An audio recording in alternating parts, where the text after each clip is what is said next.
Kerala ലോട്ടറിയുടെ summer bumper ഒന്നാം സമ്മാനം 10 കോടി പാലക്കാടിന്. SB 517026 എന്ന ടിക്കറ്റിനാണ് സമ്മാനം. രണ്ടാം സമ്മാനമായ 1 കോടി രൂപയും പാലക്കാടിന്. SC 660573 എന്ന ടിക്കറ്റിന്.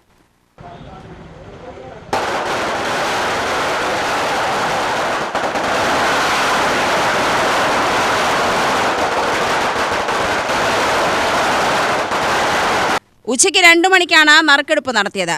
ക്രിസ്മസ് ന്യൂ ഇയർ ബമ്പറും കാരുണ്യ പ്ലസ് ബമ്പറും പാലക്കാടിനായിരുന്നു. ശ്രീ മൂകാംബിക ലോട്ടറി സെന്ററിൽ വിറ്റ ടിക്കറ്റിനാണ് സമ്മാനം ലഭിച്ചത്. 10 കോടിയാണ് സമ്മർ ബമ്പറിൽ മൂകാംബികയിൽ. അതിൽ വളരെ സന്തോഷം. ഇടയ്ക്കിടയ്ക്ക് നമ്മൾക്ക് ഫസ്റ്റ് പ്രൈസ് വീഴാറുണ്ട്.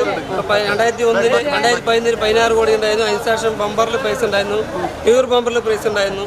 ഈ സമ്മാനം കിട്ടട്ടെ ഞങ്ങൾ പ്രാർത്ഥിക്കണം. അല്ലെങ്കിൽ സന്തോഷം ആ ഭാഗമാകാൻ കഴിഞ്ഞാൽ അതിലേറെ സന്തോഷം. വീണ്ടും സമ്മാനം അടിച്ചിരിക്കുകയാണല്ലേ? അതെ വീണ്ടും സമ്മാനം. എത്രയാണ് ഇപ്പോൾ അടിച്ചത്? ഇപ്പോൾ ഫസ്റ്റ് പ്രൈസ് 10 കോടി. 10 കോടി. ഇതേതാ ബമ്പറാണ്? സമ്മർ ബമ്പർ ഇവിടെയാണ് അടിച്ചിരിക്കുന്നത്. എങ്ങനെയുണ്ട് സന്തോഷം? ഇത് 10 കോടി നമുക്ക് അടിച്ചിട്ടുണ്ട്. KSRTC SBL കടയിലെടുത്ത ആൾക്കാണ്. അപ്പോൾ എന്താ പറയുക വെച്ചാൽ ഭയങ്കര സന്തോഷത്തിലാണ്. എന്താ വെച്ചാൽ വീണ്ടും നിങ്ങൾ പറഞ്ഞ പോലെ പ്രൈസ് അടിച്ചുകൊണ്ടിരിക്കുകയാണ്. നമ്മളതെ ഇവിടെ തന്നെയായിരുന്നു. അപ്പോൾ ഇനിയും ഇതുപോലെ നമുക്ക് അടിക്കണം. ഏതാ ഏജൻസി തന്നെയാണ്. നമുക്ക് ഇവിടെ നിന്ന് അവർ എടുത്തിട്ട് പോയി അതിലും സമ്മാനം പ്രൈസ് അടിച്ചു. അതെ ഭയങ്കര സന്തോഷത്തിലാണ്. പോയി ബമ്പറിൻ്റെയൊക്കെ പ്രൈസുകളൊക്കെ ഒട്ടിച്ചിരിക്കുന്ന ഫുൾ സ്റ്റിക്കർ.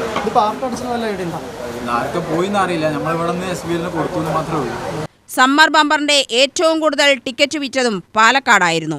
11 ലക്ഷം ടിക്കറ്റാണ് ജില്ലയിൽ വിറ്റഴിഞ്ഞത്. UTV news, Palakkad.